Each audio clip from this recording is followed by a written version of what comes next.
Welcome back, everybody. First of all, I want to say what a great job you guys did getting the quiz done and started on time this morning and getting it submitted. I was a little shocked actually to see several of you on at 8 a.m. I'm glad I got on time because I know there was a couple of issues right off the bat. So I appreciate everyone's effort on that. I'll get those graded soon and hopefully get those in Bower School very, very quickly. All right, I'm not exactly sure what is going to happen over the next 4 weeks because that's about what we have. Trying to think, yeah, it should be 3.5 to 4. I know we need to start preparing for the AP exam. For those of you taking it, I'm fully aware of that. If you're taking the AP1 exam, I hope you guys are preparing on your own for that topic. But the AP2 exam, I want to be able to get prepared for as well. Technically, we do have another unit of study. What I've decided to do is just hit on some of the key points and to kind of continue specifically revolving around light because we've talked about the wave characteristics. So I want to be able to move on into the particle nature of light and talk a little bit about quantum theory. But I don't want to get too bogged down into that because none of this is going to be on the AP exam, but it will be on your final. Okay, continue to take your notes. I will let you guys use these notes on your final exam as well. And over this content, and I'll fill you guys more in on what the final is going to look like when we get closer to it. Okay, all right. I'm going to make this video as short as possible. This usually takes me about 35 minutes to lecture over during class, but I'm going to go ahead and cut some corners, and I already deleted a few of these random dead guys that we're going to talk about today. So we're going to kind of shift our emphasis to the particle nature of light as this unit moves forth. But this teaching modern physics unit is a tough one, and to get the order right is tough too, because some of these topics have been developed over hundreds of years, and then they begin to overlap. So it's kind of hard to start one topic and begin another, and then go anyway. So we'll do our best to negotiate it. Why don't we kind of go through a brief rundown on just the atom? And I know you guys have had a bunch of chemistry, but just wanted to kind of talk just briefly heading into this unit on modern physics, just starting off with something that's not modern and going back to Democritus and working our way through to the current model of the atom. Okay, so when we are dealing with the atom, Democritus was the first one to use any term associated with an atom, and he used the term atomos, which means not to be cut. Basically, his model was based on the fact that if you have a piece of rock or a stone and you cut it in half, then both halves have pretty much the same properties. If you continue to cut that stone into halves, you're going to each individual little piece and particle of that is going to still maintain the same properties until you get to a point where you just can't cut it anymore. Okay, so he used that point, that infinitesimal amount of stone, and he called that atomos, okay, which basically just means indivisible. So all of his atoms were small, hard particles made of the same material, but just different shapes and sizes.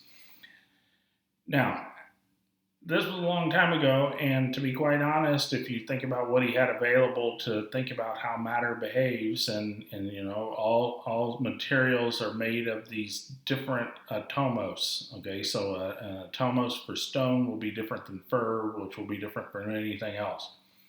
And it was actually a fairly decent idea, but the main people at the time, Aristotle, Plato, they completely rejected this idea, and they held on to the whole idea that matter was composed of the four primary elements, which were earth, water, air, and fire, and basically took Democritus' idea and pushed it off to the side. So we had to wait about 2,000 years until this idea came back around. So that brings us up to Dalton. So that's why there's such a big gap in this here, is that Democritus was basically rejected. Dalton in 1803. He was an English chemist, and he did a lot of experiments. Okay, and based off of experimental evidence, it suggested that the atomic theory of matter was correct. So hence Democritus all along had the right idea. So basically, Dalton's model and thoughts were that all atoms were indivisible and indestructible. His model of the atom was called the billiard ball model because he basically imagined all atoms to be small circular or spherical objects.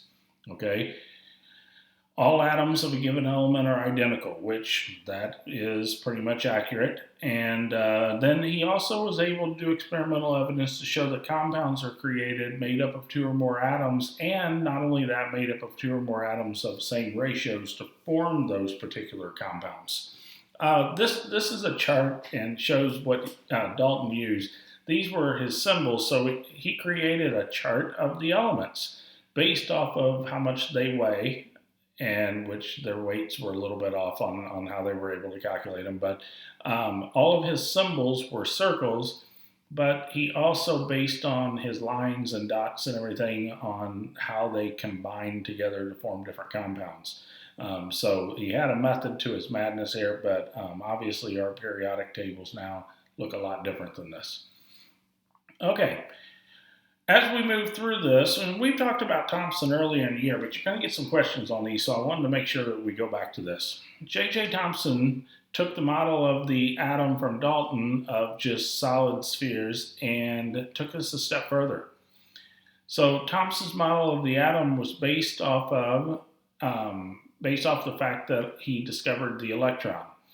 So what's interesting about this is that Thomson won his Nobel Prize, and we'll talk about his son later on, but Thomson won his Nobel Prize for basically taking what we thought were another form of electromagnetic radiation and discovering the fact that they were actually particles called electrons. And remember, he did not use the term electron.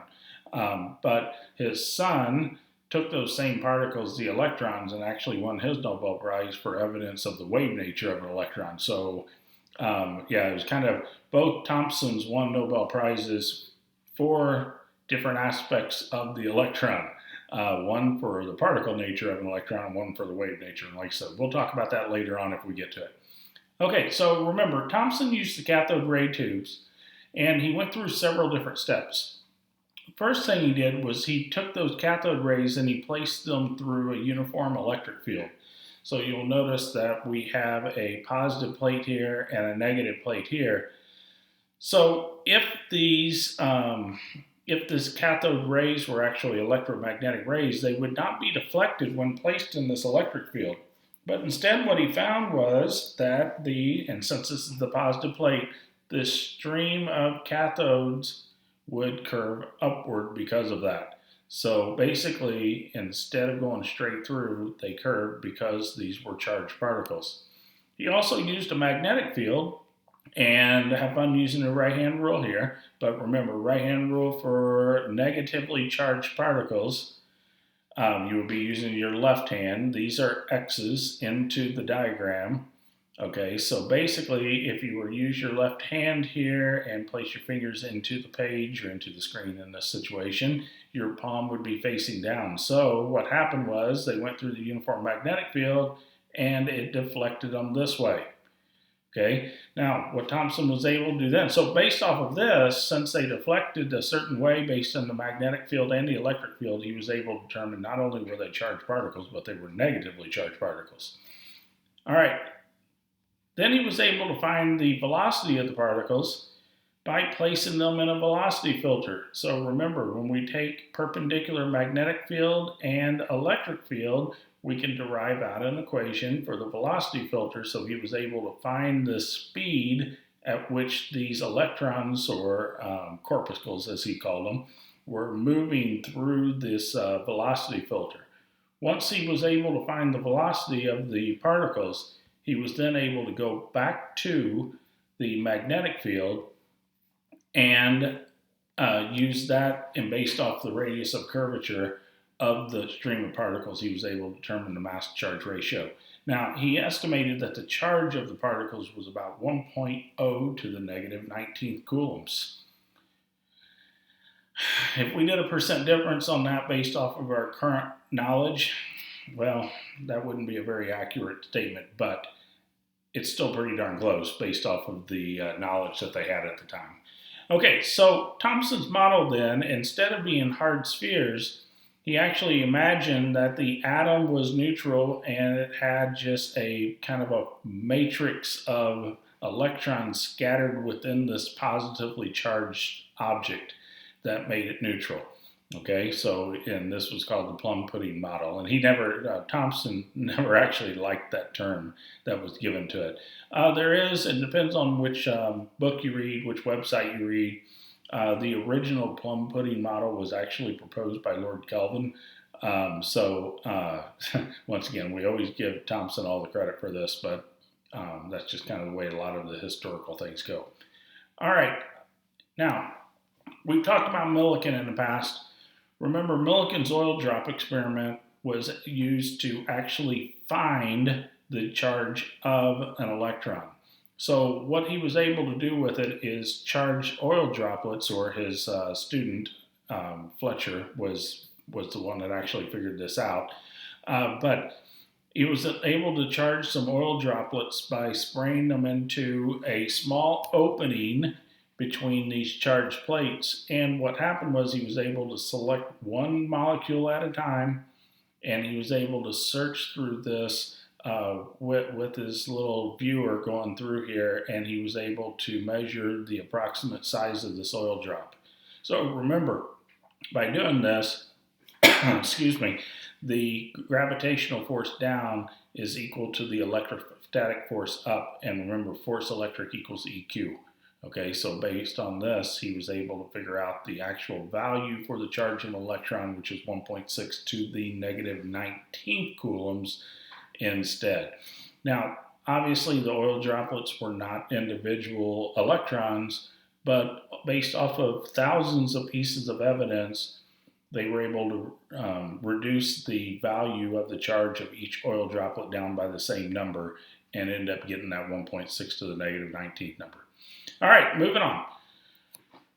A few years later, Rutherford comes along, and in which we say it's Rutherford's gold foil experiment, but really his students, Geiger and Marsden, were the ones that actually ran the experiment. You probably haven't heard of Marsden before. He never did a bunch of famous stuff. He was more, he was from New Zealand and kind of focused on nuclear aspects of physics. But Geiger, obviously, we know that we've heard of a Geiger counter. All of these guys, Rutherford, even though we primarily know him from the gold foil experiment, most of his emphasis and studies were based off of radioactive elements and isotopes. Hence the fact that studying this gold foil experiment, he was using a radioactive isotope that emitted alpha particles. So that's what he was primarily studying. At the time, so what they were able to use was a gold foil, and there's a lot of reasons that they used gold foil, but one of the main ones, they were able to get it very, very, very thin. So it was only a few atoms thick.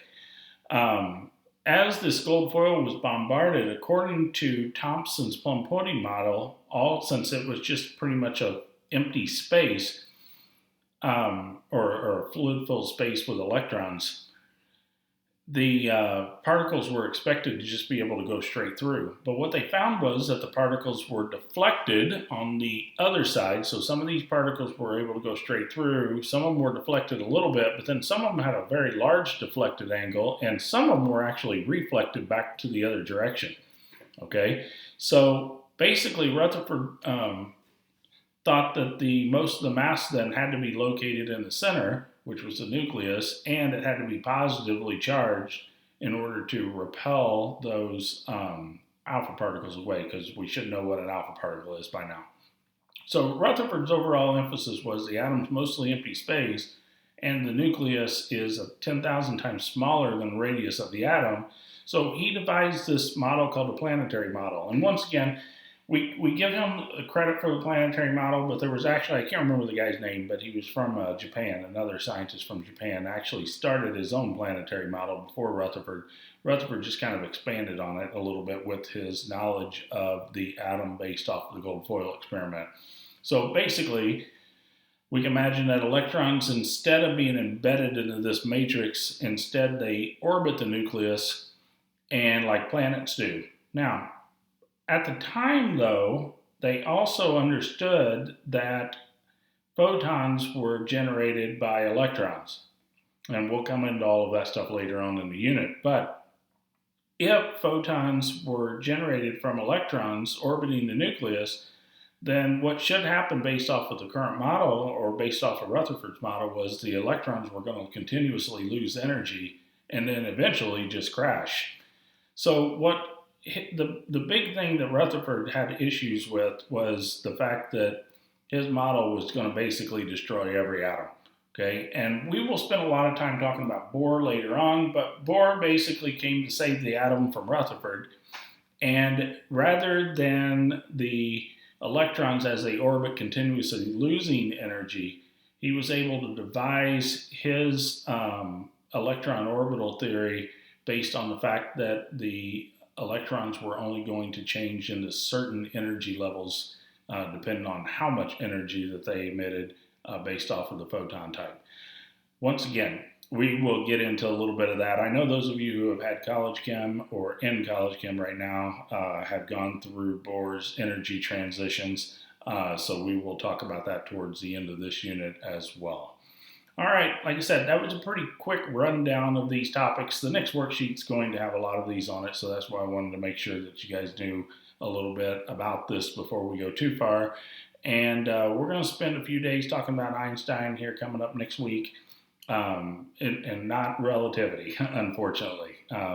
That's one topic we're not going to be able to get to this year, but we'll be able to talk about Einstein's non-famous experiment, but the one that actually won his Nobel Prize. So more coming later on. I'm not going to post anything else for today. I just wanted you guys to go through this real quick, and then we'll kind of hit the ground running next week when I get a little bit more idea of what I want to do for the next 4 weeks. Okay, that's it.